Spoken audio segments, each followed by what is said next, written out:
Why most of the ideas get shot down in an organization?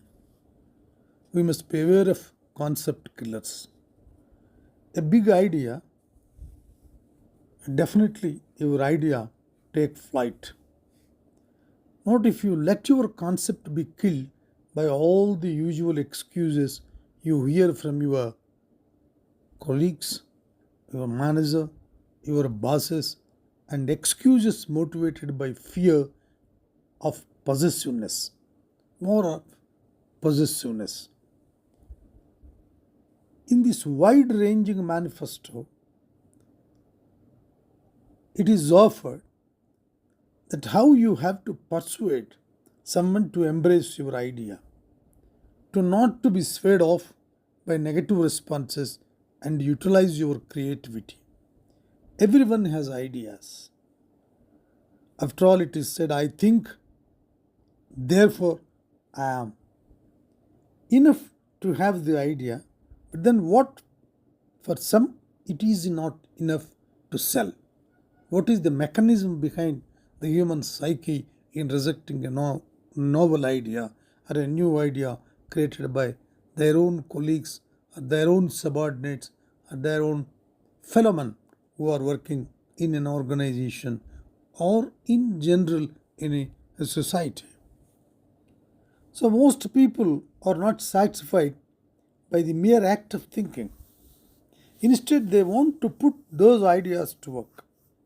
So next they need to persuade someone else to embrace their newfound idea in order for those ideas to be accepted and become a reality.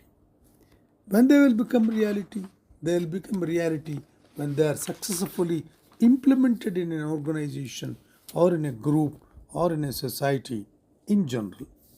Specifically in businesses, persuade customers, bosses, persuade employees, politicians, persuade citizens, men persuade women, another persuade fathers, wives persuade husbands, children persuade parents, or vice versa.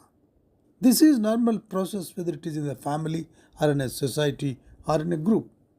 In turn, corporates and corporate governances and governments and colleagues, friends and siblings persuade each other to impress this idea, and they want to see psychologically their idea is good, superior, which has to be implemented.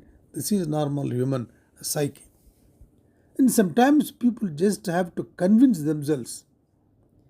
At some level, every human is involved in the generation of ideas and then the solicitation of these ideas most of the time. Somewhere along with the way, a person's idea gets challenged before their concept transaction is completed. Sometimes their concept lives and evolves, but more often it dies. Once concept is conceived, persuading someone else to buy into your concept usually causes any of the following circumstances to happen, particularly in organizations and in business organizations and even in specifically certain segments of the society where arts, science, and several other important features of the creating a theory or creating a concept. You have to convince the people, you have to convince them to that level that they embrace openly, or they have to accept your idea as a novel idea, a novel concept.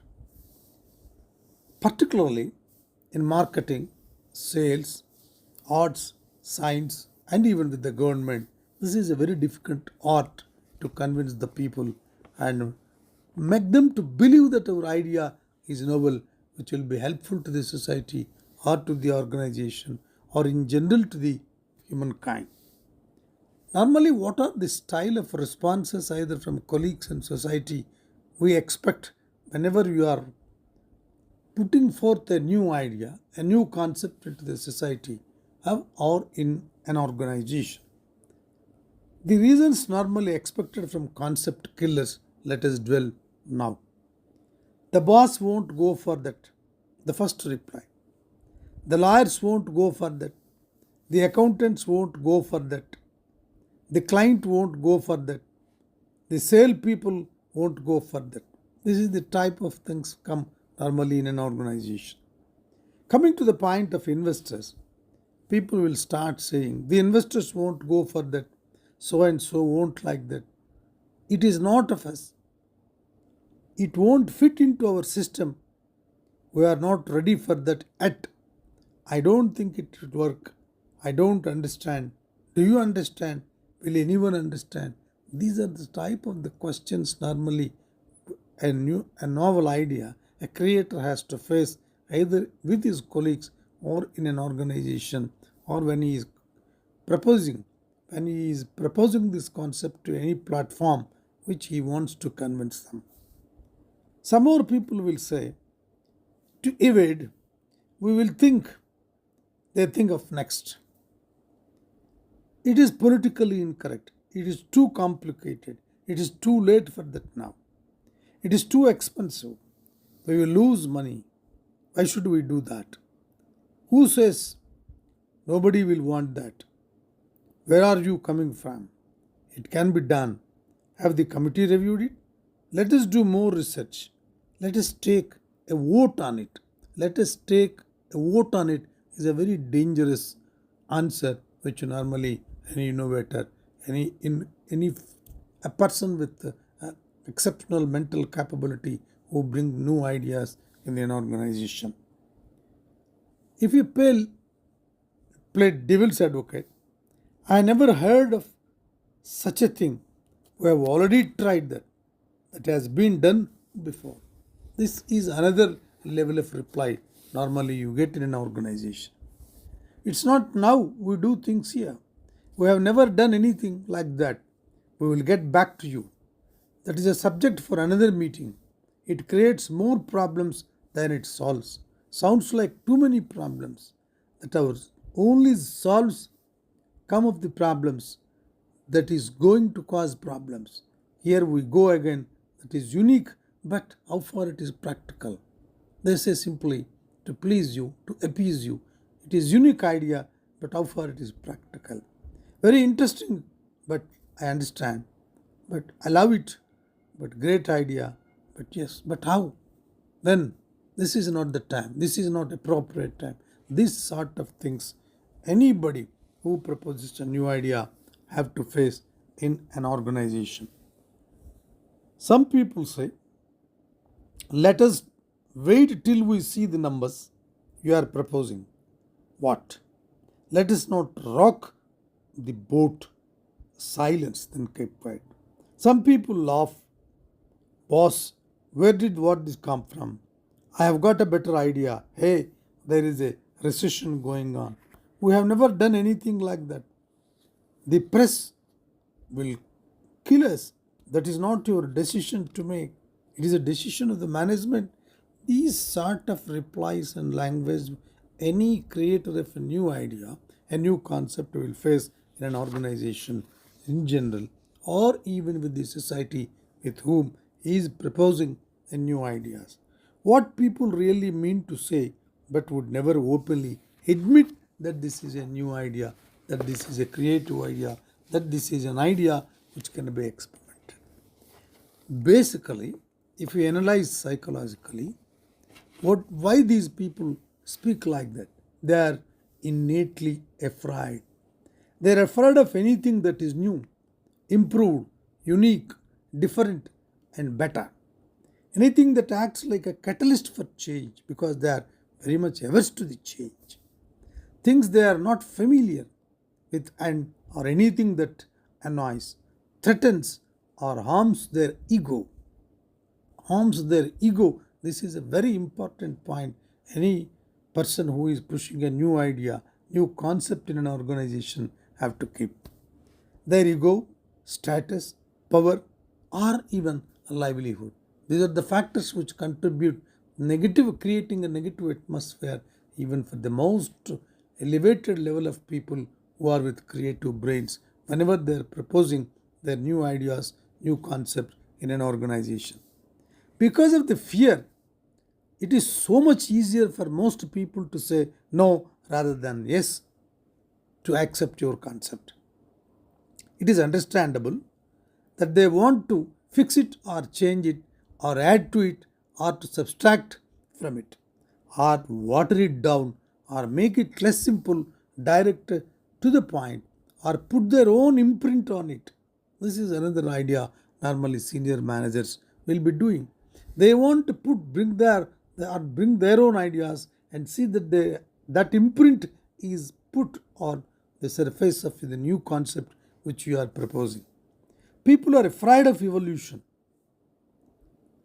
breaking conventions, replacements, substitutes, anything that interferes with their past loyalties or modus operandi or encroaches on their self special or vested interest or forces them to give up the bird in their hand for the bird in the bush. It is also reassuring for some people to take the daring part out of the concept and grind through the rough edges, then sandpaper it to death. These are more dangerous, this sort of people, because they will try to see that is more grinded to the rough edges, and finally they will see the sandpaper it is to death. This is most dangerous approach normally done by your immediate bosses and the colleagues in an organization. After all, Oscar Wilde pointed out, a concept that is not dangerous is hardly worth calling a concept at all. Whenever you are proposing a new idea or new concept in the way in doing things, the way in selling, and several aspects of the organization, these things do happen. It is often they get shocked, they are frightened, they are very scared of the unknown element, the element of risk, which makes a great new concept in this first place. Not only do these symptoms apply to the influence others have on your ideas, but also the influence you exert over your own ideas. The initial conflict will be in your mind, in your heart, whenever you are dwelling more on a new idea or a new concept. When idea suicide, this is an idea, when idea suicide caused by your own self doubts and insecurities influence your decisions about your own ideas that guide and form your life. This is internal friction, internal conflict, normally a thinking process, normally a thinker will have to face in the process of mooting, in the process of proposing new ideas and new concept. When it comes to generating great concepts and then selling those concepts to whomever so they are acted upon and happen. Here and key interrelated principles you need to consider and utilize. Here we have to concentrate on this principle. Everyone has to serve someone else to ultimately serve themselves. I repeat this beautiful sentence. Everyone has to serve someone else to ultimately serve themselves. This principle manifests itself by what all buyers of ideas say to themselves. So, this idea of yours is going to do what for me? What is in it for me to embrace your concept? Which in other words mean we all have to give to get, which is just another way of expressing the universal principle of cause and effect. The universal principle of cause and effect. The form, the ideas we give, suggest, must be interest to the receiver. They must create interest in the receiver. They must create some fascination in the brains of the receiver before they notice, accept, or buy to implement your concept. The form and function of every concept must translate into value and benefits for the receiver. Concepts must also feel right. They must be just, fair, and good for the receiver. Ultimately, the concept somehow has to make sense by clearly demonstrating what is in it for me benefit. So it is something the receiver can relate to. It is all about addressing the receiver's self-interest. This is what is the crux of the philosophy whenever you are mooting, whenever you are proposing a new idea. It is all about addressing the receiver's self-interest. To attract and persuade someone to embrace your concept, there must also be something in your concept that provides the receiver with what they want or need, something that will help them. It must have utility, solve a problem, answer a question, also them to seek pleasure or avoid pain, help them hunt and gather, survive and prosper, or they will not buy. Otherwise, they will not buy your concept, or they will only buy into your concept once and never give a word of mouth endorsement about it to others under their influence. They will not allow the influence of your idea into other segments where it has to be implemented, and it has to be appreciated. Creativity must be used for the concept's sake, not creativity for your ego's sake. This is an eternal norm that every proposition, every fabricator, every creator, every thinker have to keep in their mind, that creativity must be used for the concept's sake, not creativity for your ego's sake. All creativity must be focused to create a viable and workable solution that creates value for the receiver, not just an ego trip for the idea creator. A concept that does not or cannot provide any of the aforementioned attributes is bound to die or be changed until it can provide the receiver with something they want or in need. This is one of the main reasons why the vast majority of the most concepts and great ideas, novel ideas, new ideas are being killed by the concept killers. By end up being worthless, proving sometimes giving a mouth publicity that your concept is being worthless. Never forget that effective persuasion is the key resolve required to translate a sensible concept into a reality and finally to make it happen. Make it happen. The concept mover, the concept creator, the great idea creator has to undergo a lot of trouble. Ideas and concepts do not sell themselves. They don't have any capacity to sell themselves. That somebody has to take over that. In one way or other, subtly or blatantly, in some way, shape or form, everything has to be sold first before it is purchased. First, that idea has to be sold. Selling process has to be taken care of. It takes effective persuasion and translate any concept into reality. Thus, everyone who generates concept must also have a predetermined why this rationalization to help sell their concepts. Plus, they have to learn how to sell their concept themselves or get salesperson to sell their concepts. When you create or sell your creations, to go with that what you feel inside your honest emotions. I repeat the word inside your honest emotions. Try to capture and convey those emotions to audience or the purchasers or listeners or your colleagues or your management or your bosses so that they can feel them too. The feeling which you are getting over the new idea or new concept, that feeling has to be grown, that feeling has to be born in the minds of the listeners or with the bosses with whom you want to sell your concept. Pure human to human feelings. I repeat the word pure human to human feelings. This is what communicates and sells better than anything else. This is where the true magic lies. Done properly, there is no form of selling that is more powerful. Done properly, there is no form of selling that is more powerful. The single greatest enemy of concept approval is the lack of discernment on the part of those who evaluate and approve concepts. I repeat, this sentence is a wonderful one.